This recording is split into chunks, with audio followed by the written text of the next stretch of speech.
Hello， 大家好，欢迎收看米塔世界。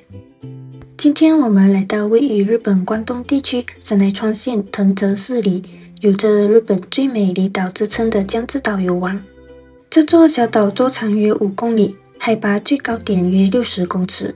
虽然面积不大，但岛上有许多值得一游的景点，比如江岛神社、江之岛赛庙儿科金花园、江之岛海蜡烛、龙恋之钟、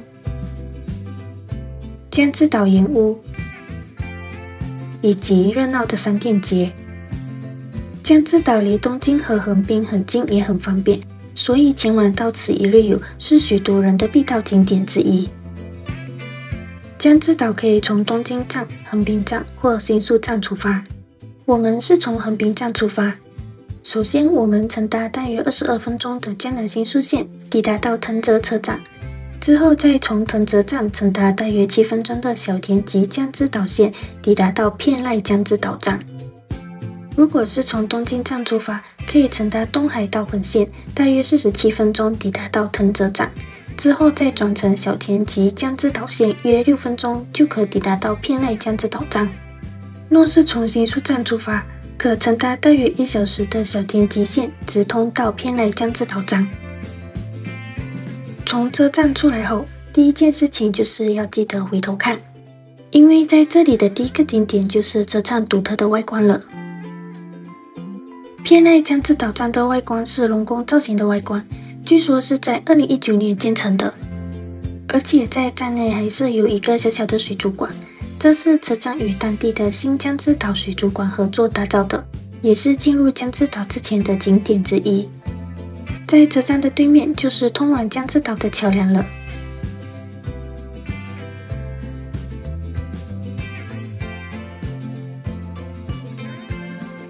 在一边前往江之岛的路上，我们就一边说说关于江之岛的神话传说故事吧。据说在很久很久以前，湘南一带出现了一条作恶多端的无头龙，它时常兴风作浪，淹没村庄，甚至欺压百姓，人们都对它十分恐惧，生活在极大的痛苦之中。突然有一天，海面冒起浓烟，江之岛也在一夜之间从海中隆起，而岛上出现了一位美丽的天女，她带着神圣的力量降临，镇住了肆虐的无头龙。无头龙被她感化，并也爱上了她。为了赢得天女的心，无头龙发誓改邪归正，保护当地的百姓。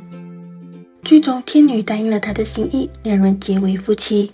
而这里的人们为了纪念这段爱情故事，便在江之岛上修建了神社来祭祀天女，也留下了与龙有关的信仰。不过，传说中并没有明确指出是哪一位天女，因此也无从得知江之岛所供奉的3位天女中究竟是哪一位嫁给了无头龙。走了大约20分钟，我们就抵达到江之岛了。往里面走没几步，就会进入到商店街。在商店街的入口处，有一座非常引人注目的青铜鸟居，它是藤泽市指定的文化遗产，也是标志着通往江岛神社参道的入口。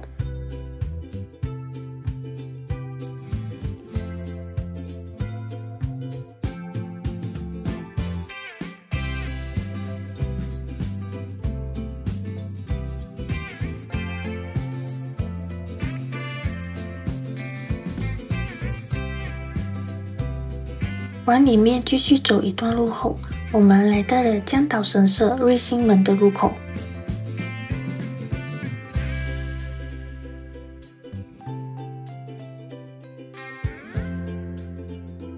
除了可以慢慢走楼梯上去以外，也可以选择乘搭电扶梯，但是需要付费。票可以在神社的入口处购买，票以4种配套贩售，分别是只电区间电梯、所有区间电梯以及含海蜡烛或追加赛庙儿科金花园夜间入场票。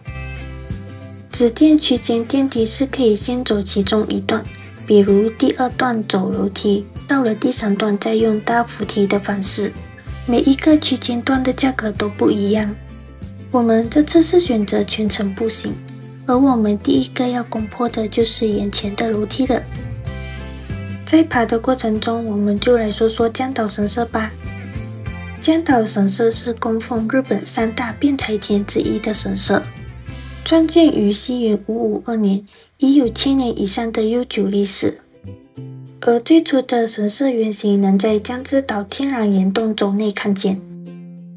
江岛神社是由3座宫组成的神社，分别是边津宫、中津宫和奥津宫。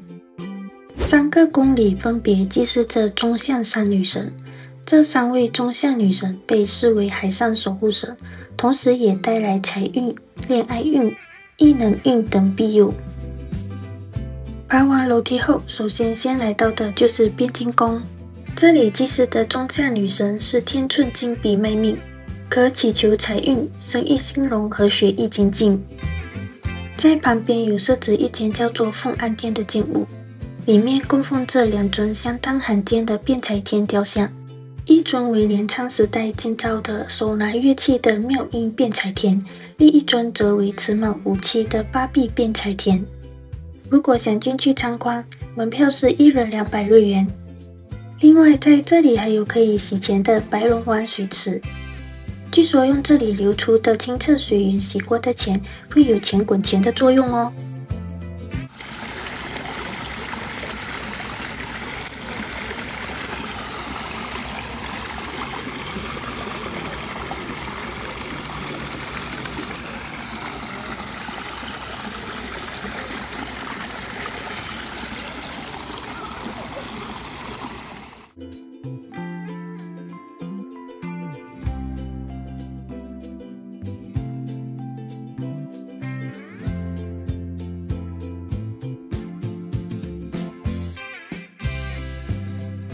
之后往里面走，然后爬一小段楼梯后，就会抵达到中津宫。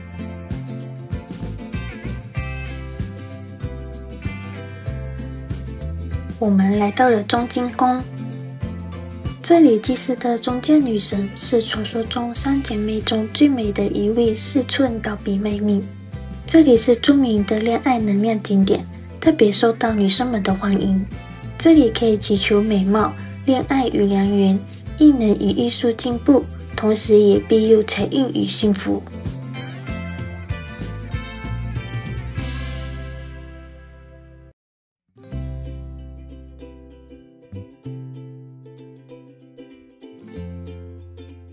接着我们往奥津宫的方向走吧。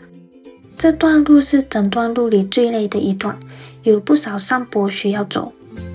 途中我们会抵达一个景点，叫做江之岛赛庙儿科金花园。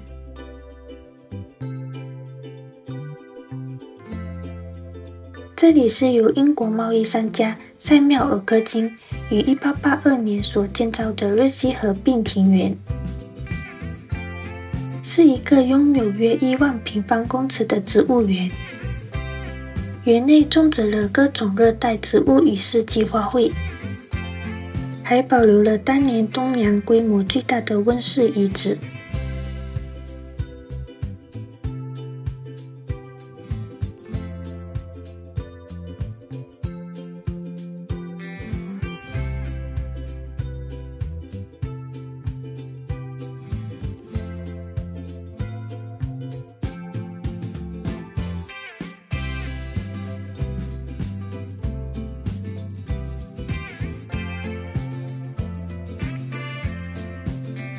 如果是在下午5点前入场是无需购买入园票，但如果是在5点之后入园，就需要购买入园票了，1人500日元。那是因为在5点后，花园内会有灯饰的展览，虽然白天也会看到灯饰展览，不过晚上开灯时会比白天看到的还要漂亮。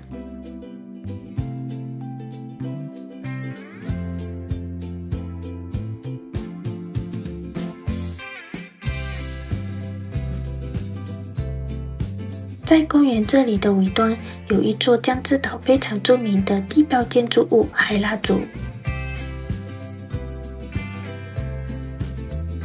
据说海蜡烛是日本第一座由民间建造的灯塔，灯塔高约59.8公尺。登上展望台后，可以360度俯瞰湘南海岸与香磨湾的壮丽景色。而天气晴朗时，还能远遥富士山与东京晴空塔。如果想要进入到海拉组里，一人的入门票为500日元。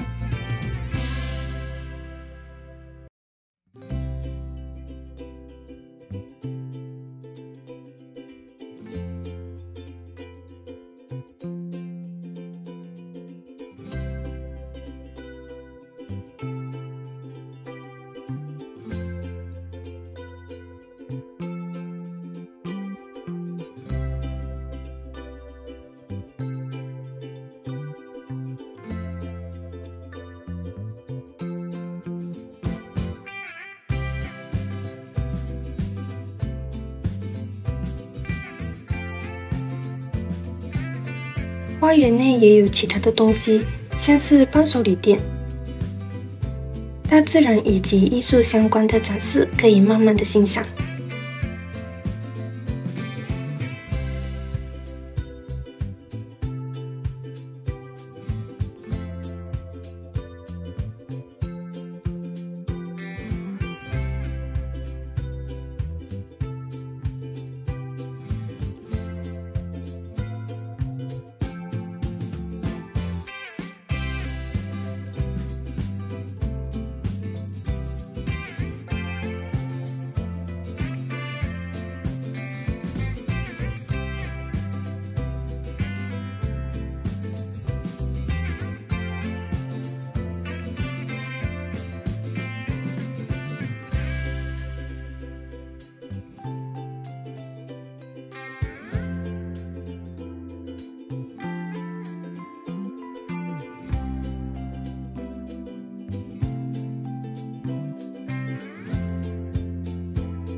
之后我们来到了最后一个宫，也就是奥金宫了。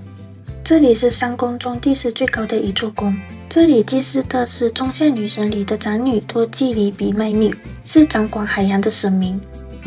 在这里可以祈求海上安全、事业顺利与恋爱圆满。在拜殿的天花板上有一幅在1803年画的龟之天井绘图，据说无论从任何角度都觉得像被顶着一把，而有眼光八方龟之称。在藤泽市被指定为有形文化财产。在奥金宫的旁边是供奉海神的龙宫，据说这里是江之岛上最强的能量景点，可祈求海上安全、事业顺利、恋爱圆满与幸福。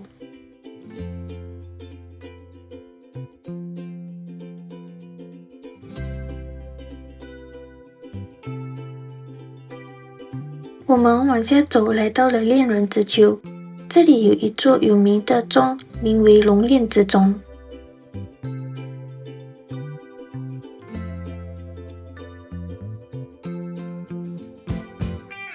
相传，只要情侣一同敲响大钟，并在周围的铁丝网上锁上写有2人的名字的锁，便能祈求爱情长久幸福。而龙恋之钟的由来，据说是天女与五头龙的爱情传说故事有关。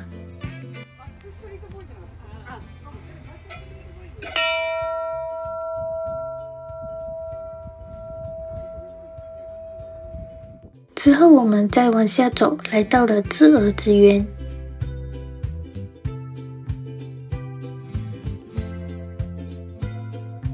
智儿之渊位于江之岛西南侧的沿岸，是由海浪常年侵蚀形成的天然海蚀地形。在这里可以欣赏到壮丽的岩礁与大海交际的景色。据说在黄昏时分一定要来这里看风景。这里的黄昏景色是被选为神奈川景胜50选之一，所以有来到这里千万不要错过黄昏的景色哦。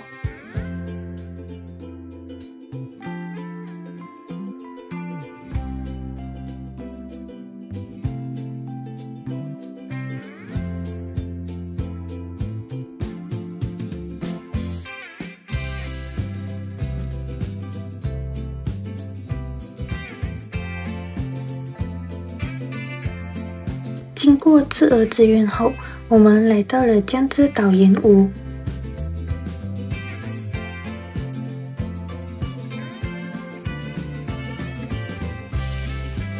进入岩屋的入洞票1人500日元。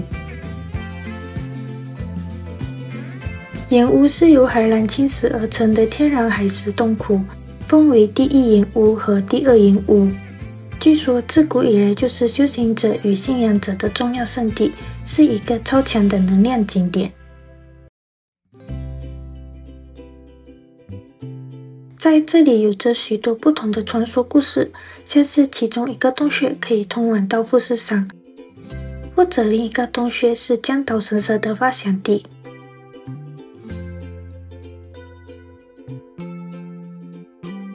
在进入岩屋之前会拿到一盏灯，据说会分发这盏灯是为了让进入岩屋的人会更有探索的气氛。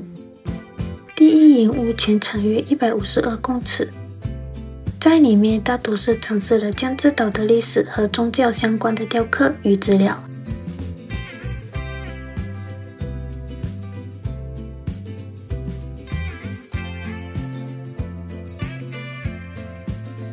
走出第一岩屋后，就要把灯还给工作人员了。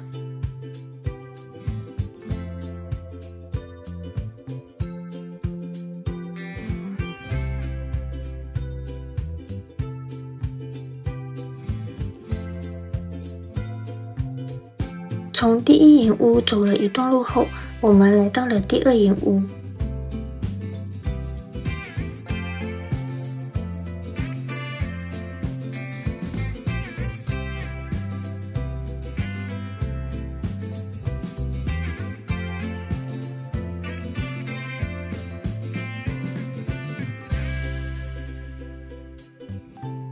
第二岩屋全长约56公尺，这里供奉着龙神的雕像，据说与江之岛流传的天女与五头龙的传说紧密相关。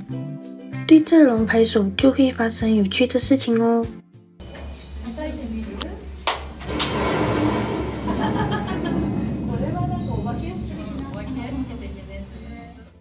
走到这里，大致上算是把江之岛主要的景点都走一遍了，所以我们也就开始往回走了。